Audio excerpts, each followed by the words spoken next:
नमस्कार, मैं आपका दोस्त पंकज पंवार। और इस दौरान में राजनीतिक गतिविधियां बहुत तेज हैं।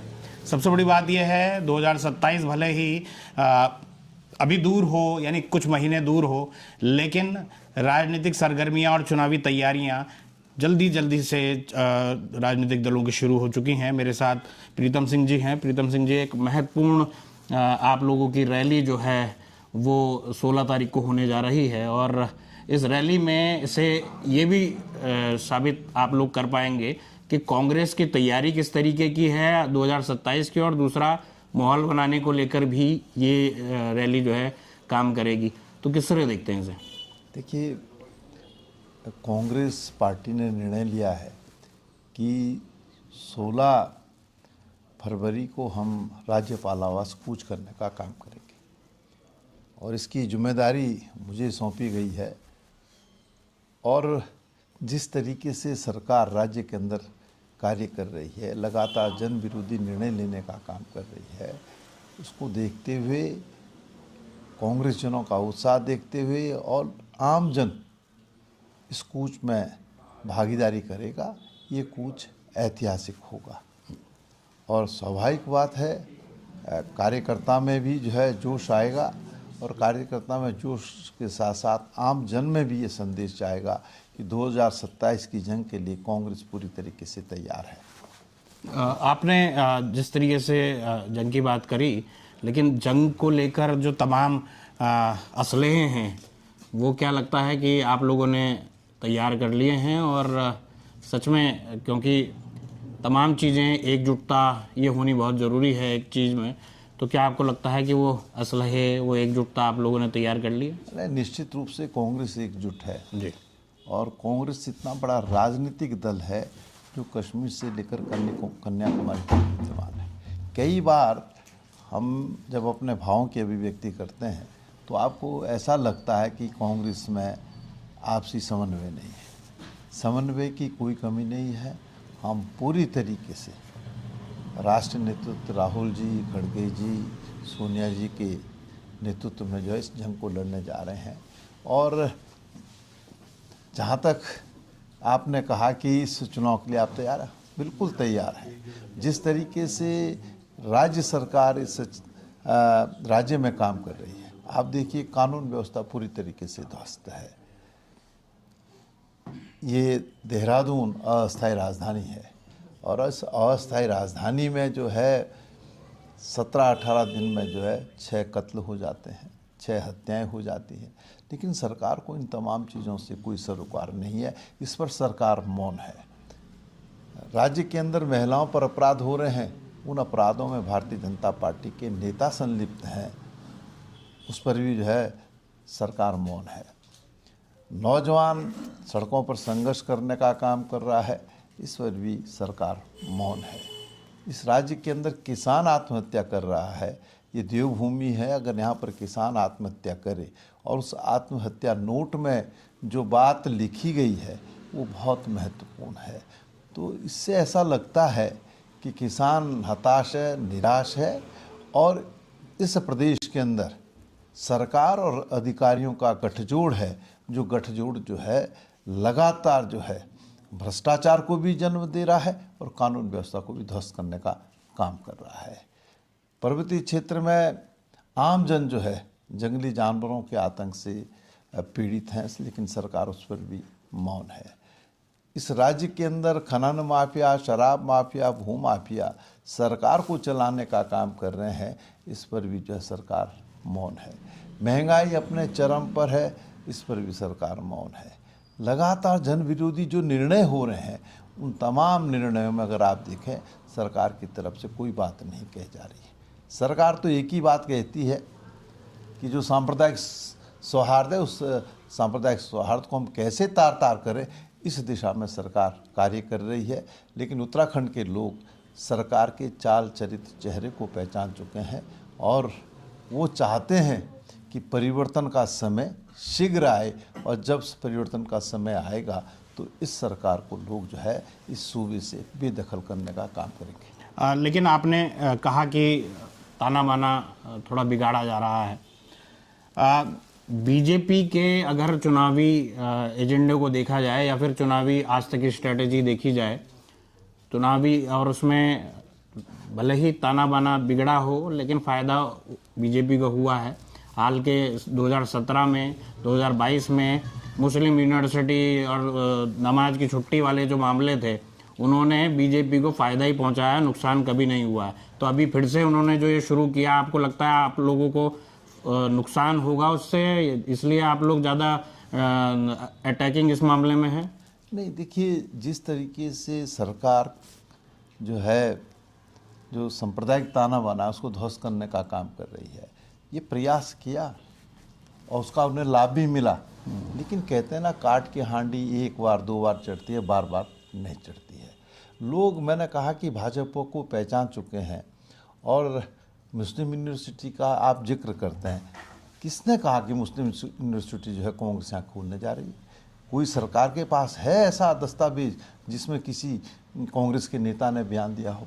कुछ नहीं है। वैसे ही ताना बाना बुनने का काम करते हैं। और मुझे अफसोस इस बात का नहीं है, मुझे अफसोस इस बात का है कि अगर प्रदेश का मुख्यमंत्री, जिसका दायित्व है प्रदेश के अंदर सौहार्द भी बना रहे और जिसका दायित्व है कि वो गलत तथ्यों को आमजन के सामने प्रस्तुत ना करे, लेकिन मुख्यमंत्री गलत बात कह रहे हैं कि साहब 2003 में जो जमीन दी गई थी, 4 में जो जमीन दी गई थी, अरे भाई आप देख लीजिए, पूरे देश के अंदर शैक्षणिक संस्थान जो होते हैं उनको जो है ज़मीन दी जाती है। हम उद्योगों के लिए ज़मीन देते हैं। लेकिन अगर किसी शैक्षणिक संस्थान को कांग्रेस ने ज़मीन दी, उसके बाद तो 3 बार आप सरकार में आ गए हैं, क्यों आपने उस पर कार्रवाई नहीं की? क्यों आपने उसको सरकार में नीति नहीं किया? और आज जो है सरकार के फांस बन गई है वो ज़मीन, क्योंकि जो भूमि क्रेता हैं उसमें अधिकांशतः जो है हमारे आर्मी के रिटायर्ड लोग हैं, बड़े बड़े अधिकारी हैं। अब कहते हैं ना, ये तो गर्म दूध है, ना निगलते बनना ना उगलते बनना। तो ये फांस हमारी नहीं बल्कि भाजपा और सरकार के गले की बन गई। तो आप लोग इसको मुद्दा भी नहीं बनने देंगे? नहीं, मुद्दा, मैंने कहा ना कि मुद्दे, हम इस तरीके की राजनीति नहीं करते। हमने कभी भी सांप्रदायिकता का खेल नहीं खेला। हमने जोड़ने की बात कही, भाजपा तोड़ने की बात करती है। लेकिन सर, बीजेपी जिस पिच में आप लोगों को खेलने के लिए बुलाती है, आप लोग बिल्कुल टहलते हो वहीं पे खेलने चले जाते हैं। वो मुस्लिम हिंदू की पिच पे आपको लेके आती है, आप लोग उसमें बहुत पूरे उससे उतर जाते हैं कि भाई अब तो खेलना ही खेलना है। तो यानी आप लोग डिफेंसिव अटैकिंग उसी में हो जाते हैं, उससे कहीं ना कहीं माहौल थोड़ा बिगड़ जाता है। बिल्कुल ऐसा नहीं है। मैंने कहा ना कि कई बार लोगों की भावनाओं को उद्वेलित करके आप सत्ता हासिल कर लेते हैं, लेकिन सत्ता में बने रहने के लिए सरकार का जो दायित्व होता है उस दायित्व का निर्वहन सरकार नहीं कर रही। हम बीजेपी के पिच पे खेलने वाले नहीं हैं। हम तो ये बात कह रहे हैं कि प्रदेश के अंदर जो स्थिति इस समय है, जिसका मैंने जिक्र किया, तो क्या आमजन इससे सहमत हैं? और अगर आप आमजन के बीच में जाएंगे तो निश्चित रूप से मैं कह सकता हूं कि आमजन इस सरकार को हटाने के लिए आमादा है। सर, आपने अगर तमाम आपके जो नेता हैं, चाहे हरीश रावत हैं, चाहे गणेश गोदियान हैं, आपके प्रदेश अध्यक्ष हैं, आप खुद हैं, और क्योंकि आपको खास तौर पर इस रैली की जिम्मेदारी मिली है, हम क्या माने कितने बड़ी संख्या जो है इस बार? क्योंकि एक बार आपने प्रशासन को बोला था कि आएंगे 500 और आ गए थे ठीक ठाक, तो फिर क्या इस बार भी आप लोग वैसे ही कुछ बनाने की कोशिश करेंगे? नहीं, देखिए, मैं इतना ज़रूर कह सकता हूँ, मैंने कहा कि जो 16 फरवरी का कूच है, उस कूच को लेकर कांग्रेस के लोग तो उत्साहित हैं ही हैं, लेकिन आम जन भी जो है इस कूच में सम्मिलित होने का काम कर रहा है। तो स्वाभाविक बात है, मैं समझता हूं कि जो कूच होगा ऐतिहासिक होगा। बाकी कल आप मौजूद रहेंगे, आप भी देखेंगे। जी, अच्छा सर, आप क्योंकि प्रदेश में हर जगह आप घूम भी रहे हैं, तमाम लोगों से बात भी कर रहे हैं, एक सबसे बड़ी बात यह है कि सब जगह तमाम लोगों को खड़ा करना, तमाम लोगों को नेतृत्व प्रदान करना, वो भी एक बड़ी बात होती है। देहरादून जैसी सीट में जहाँ पे प्रीतम सिंह हर बार जीतते हैं, एक बार इस पूरे ज़िले में आपको लगता है कि इस बार प्रीतम सिंह जो हैं वो उन तमाम लोगों को जितवाने का काम करेंगे जो हर बार चुनाव में हार की स्थिति में आ जाते हैं। तो कहीं ना कहीं इस बार देहरादून भी जीतते हुए नजर आएंगे आप, क्योंकि आपने पिछले उसमें जिला पंचायत के उसमें एक अच्छी जीत हासिल की थी। वो एक टास्क रहेगा कि देहरादून प्रदेश तो जीते देहरादून भी जीते। जहाँ तक जिला परिषद की बात है तो मैं कहना चाहूँगा कि सरकार ने कांग्रेस को रोकने के लिए पूरा जोर लगाने का काम किया है।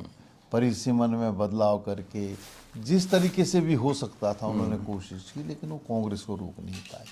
आपने कहा कि विधानसभा चुनाव में हमारी कोशिश होगी, हमारा प्रयास होगा कि हम विधानसभा चुनाव में भी अपना प्रदर्शन करें। और जहाँ तक प्रदेश का जिक्र आपने किया, ये तो मेरा सौभाग्य है कि कांग्रेस के मेरे साथी मुझको सहयोग भी देते हैं, मुझे प्यार और स्नेह भी करते हैं, तो भाई उनके बीच तो मैं बारंबार जाता रहूँगा। भले ही आप प्रदेश अध्यक्ष ना बने, लेकिन कहीं ना कहीं ज़्यादातर तो आप ही, ऐसा लगता है कि आप ही के पीछे खड़े रहते हैं।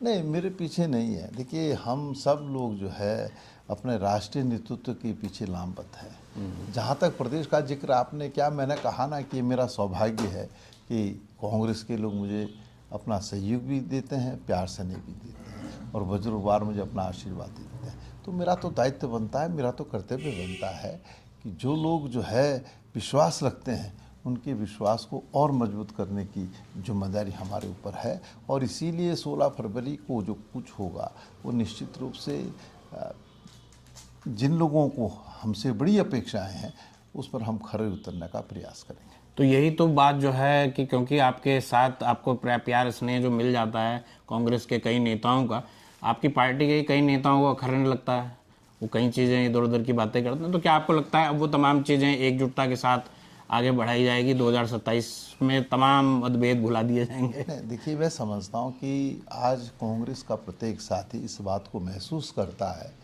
कि 2027 में इस राज्य के अंदर कांग्रेस की पुनर्वापसी होनी चाहिए, और इसके लिए पूरी ताकत जो है लगाने का हम प्रयास कर रहे हैं, कोशिश कर रहे हैं। क्योंकि जब कूच होगा, उस कूच से निश्चित रूप से उत्तराखंड की राजनीति में बहुत बड़े बदलाव आएंगे, और आप उसको स्वयं देखेंगे भी और महसूस भी करेंगे।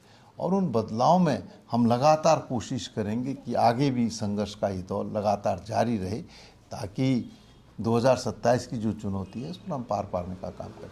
आपको लगता है कानून व्यवस्था और अगले 27 तक कानून व्यवस्था, अंकिता, ये मुद्दे आप लोगों को, बेरोजगारी, ये मुद्दे आपके उसमें ज़्यादा रहेंगे, या फिर आपको लगता है कि सीधा मोदी से लड़ाई या फिर अन्य तमाम चीज़ों से लड़ाई, जो हिंदू मुसलमान वाले मुद्दों पर ज़्यादा वो लड़ाई करते हुए नजर आएंगे? आपको लगता है ये ज़्यादा मुद्दे बड़े हैं जो कानून व्यवस्था, ये तमाम वाले?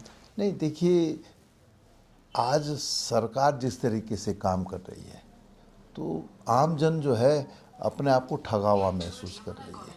और निश्चित रूप से हम ये चाहेंगे कि जो राज्य के मुद्दे हैं, आपने कहा कानून व्यवस्था तो पूरी तरीके से ध्वस्त है। देहरादून अस्थायी राजधानी है, और ये देहरादून इस बात के लिए प्रसिद्ध था कि लोग यहाँ आकर के बसें और शांति के वातावरण में जीवन यापन करने का काम करें। उस देहरादून के अंदर अगर 16-17 दिनों में 6 हत्याएं हो जाए तो इससे बड़ी विडंबना और क्या हो सकती है। आपने अंकिता भंडारी का जिक्र किया। अंकिता भंडारी इस प्रदेश की बहन थी।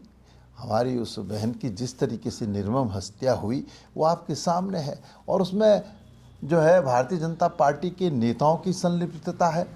तो इसमें तो भाई आम जन जो है ये इस बात को कह रहा है कि बेटी बचाओ बेटी पढ़ाओ नारा तो बहुत है, अच्छा है, लेकिन अगर बेटी सुरक्षित नहीं रहेगी तो उसे पढ़ाएंगे कैसे? आज आप देख लीजिए, इस राज्य के अंदर महिलाओं पर जो अपराध हो रहे हैं उन अपराधों में जो है भारतीय जनता पार्टी के नेता संलिप्त हैं। आज नौजवान जो अपने आप को ठगा हुआ महसूस कर रहा है, आज किसान अपने आप को ठगा हुआ महसूस कर रहा है। मैंने कहा कि महंगाई चरम पर, और आप देखिए कि इस सरकार पर तो जो भारतीय जनता पार्टी के लोग हैं वही हमलावर हैं।